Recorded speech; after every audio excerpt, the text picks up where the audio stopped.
नमस्कार प्यारे विद्यार्थियों। मैं डॉक्टर अमित पंडित कक्षा 12वीं हिंदी विशिष्ट के जीवन परिचय की श्रृंखला में आज उषा प्रियवंदा पाठ का नाम है वापसी। हम उषा प्रियवंदा के जीवन परिचय को समझेंगे। रचनाएं। उषा प्रियवंदा की रचनाओं में हमको जैसा मालूम है कि उषा प्रियवंदा मूलतः एक कहानीकार एवं उपन्यासकार रही हैं। इनकी रचनाएं उपन्यास में 55 खंबे लाल दीवारें 1961। इस उपन्यास का प्रदर्शन दूरदर्शन पर होने के कारण यह अत्यधिक प्रसिद्ध रहा। रुकोगी नहीं राधिका, शेष यात्रा, कहानी संग्रह, जिंदगी और गुलाब 1961, फिर वसंत आया 1961, एक कोई दूसरा 1966, कितना बड़ा झूठ 1973, मेरी प्रिय कहानियाँ 1974। अब उषा प्रियवंदा की भाषा शैली की हम बात करते हैं।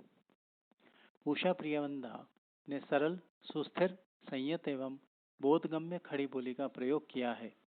संस्कृत की ज्ञाता लेखिका आकांक्षी, कुंठित, अस्थायित्व जैसे शब्दों का प्रयोग कर भाषा को और अधिक सुंदर बनाती हैं। मर्तबान, कनस्तर, कठिया जैसे प्रचलित शब्द भाषा को सहज बनाते हैं। रिटायर, क्वार्टर, पैसेंजर जैसे शब्दों के प्रयोग से लेखिका का प्रवास झलकता है। वाजिब, जिम्मेदार, सिर्फ जैसे उर्दू के शब्द भाषा को बोधगम्य बनाने में पूर्णतः सक्षम है। लघु वाक्य विन्यास, कहावतों तथा मुहावरों का प्रयोग भाषा का सरल रूप है। शब्दों के सामसिक प्रयोग से उषा प्रियवंदा के साहित्य की भाषा में कसावट विद्यमान रहती है। शैली। उषा प्रियवंदा जी की शैली भावात्मक, विवरणात्मक तथा व्यंग्यात्मक है। उनके उपन्यासों में विवरण शैली के दर्शन होते हैं तो कहानियों में भावात्मकता तथा व्यंग्य परिलक्षित है। उनकी सहज कथन शैली तथा यथार्थ का चित्रण बेजोड़ है। भावुकता, माधुर्य और प्रवाह उनकी शैली की विशेषता है। उनके व्यंग्य चुटीले व सार्थक हैं, जिनमें विदेशी शब्दों की सहायता से पीड़ा व कराहट का अनुभव होता है। इस प्रकार उनकी शैली वर्ण विषय के सर्वथा अनुकूल है। साहित्य में स्थान। हिंदी कथा साहित्य में लेखिका का विशिष्ट स्थान होने का प्रमुख कारण है वर्तमान में नष्ट होते हुए भारतीय मूल्यों का सटीक चित्रण। वर्तमान जीवन की विसंगतियों और उनकी विश्रंखलताओं का सामाजिक व मनोवैज्ञानिक स्तर पर यथार्थ व सजीव चित्रण करके लेखिका हिंदी कथा साहित्य में अपना उच्च स्थान स्वयं निर्धारित करती हैं। उनकी कथाएं पारिवारिक विघटन को रोकने का संदेश देती हैं। सच्चे अर्थों में उषा प्रियवंदा आधुनिक समाज की एक आदर्श कथाकारा हैं। अगला जीवन परिचय। उदय शंकर भट्ट। पाठ का नाम है नए मेहमान। उदय शंकर भट्ट की रचनाओं में हम यदि देखते हैं तो भट्ट जी का प्रथम एकांकी संग्रह अभिनव एकांकी के नाम से सन 1940 में प्रकाशित हुआ था।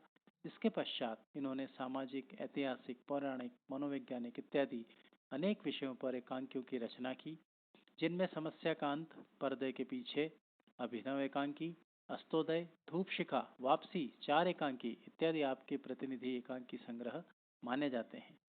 बहुमुखी प्रतिभा के धनी उदय शंकर भट्ट जी ने नाटक, कविता तथा उपन्यासों की भी रचना की है। भाषा एवं शैली। भट्ट जी ने अपने साहित्य सृजन में सरल, स्थिर व चुलबुली बोधगम्य भाषा का प्रयोग किया है।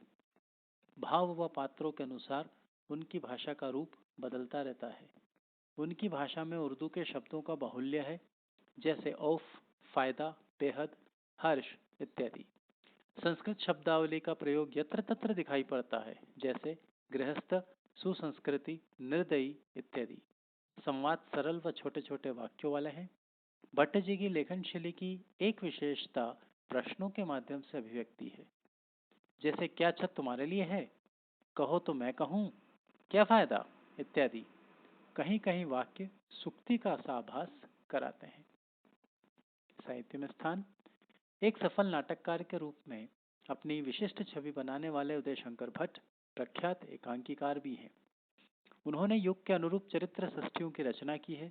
उनके एकांकीय रंगमंची होने तथा जीवन की मौलिक समस्याओं से संबंधित होने के कारण मर्मस्पर्शी हैं। आधुनिक हिंदी एकांकीकारों में भट्ट जी का एक महत्वपूर्ण एवं विशिष्ट स्थान है। हिंदी एकांकी साहित्य उनके योगदान को सदैव याद रखेगा। अगला पाठ अध्यक्ष महोदय और इसके लेखक हैं प्रसिद्ध व्यंग्यकार शरद जोशी। शरद जोशी जी की रचनाओं की हम बात करते हैं।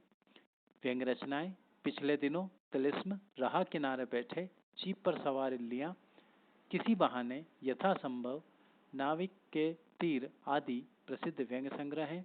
लघु उपन्यास में मैं और केवल मैं उनका लोकप्रिय लघु उपन्यास है। नाटक अंधों का हाथी, एक था गधा उर्फ अलादत खान। संवाद शरद जी ने फिल्मों के लिए संवाद लेखन का कार्य भी किया। टीवी सीरियल्स में भी शरद जी ने संवाद लिखे हैं। भाषा शैली, भाषा की हम बात करते हैं। शरद जी की भाषा अत्यंत सरस व सरल है। शुद्ध साहित्यिक खड़ी बोली में सहजता है। देशज व विदेशी शब्दों के प्रयोग से भाषा बोधगम्य बन गई है। भाषा में एक विशिष्ट प्रवाह है। शब्दों का चयन सटीक है। स्थान स्थान पर मुहावरों के प्रयोग से भाषा में हास्य व चंचलता आ गई है। शरद जी व्यंग्य के भाषागत सौंदर्य को अपने छोटी छोटी उक्तियों के माध्यम से प्रभावशाली बनाने में सफल रहे हैं। उनकी भाषा में सरसता के साथ साथ चुटिलापन भी दृष्टिगोचर होता है। शैली, शरद जी की शैली मुख्य रूप से हास्य व्यंग्य प्रधान है। उन्होंने सामाजिक विडंबनाओं और उसके अंतर विरोधों को आधार मानकर व्यंग्य किए हैं। वे अपनी चमत्कारिक उत्प्रेक्षाओं से व्यंग्य की सर्जना करते हैं। भेंट वार्ता जैसे प्रयोगों पर संवाद शैली में गुदगुदाने वाले हास्य और उसके परोक्ष में छिपा व्यंग्य श्रोताओं को मंत्रमुग्ध कर देता था। उनकी आलोचनात्मक शैली भी व्यंग्य से पूर्ण है। वे राजनीतिज्ञों की आलोचना में भी व्यंग्य करने से नहीं चूकते। उनके हर व्यंग्य में ओज का पुट मौजूद मिलता है। साहित्य में स्थान, शरद जी के ओजपूर्ण व्यंग्यों ने अपने समय में लोकप्रियता की चरम सीमा को पार किया। उन्होंने अनेक पत्रिकाओं के माध्यम से सारे देश को एक सूत्र में जोड़ दिया था। जोशी जी ने हिंदी के गंभीर व्यंग्य को लाखों करोड़ों लोगों तक पहुंचाया। इस प्रकार हिंदी गद्य साहित्य शरद जोशी को सदैव याद रखेगा। धन्यवाद बच्चों। आगामी वीडियो में हम अगले पाठ के लेखकों का जीवन परिचय देखेंगे, समझेंगे। धन्यवाद।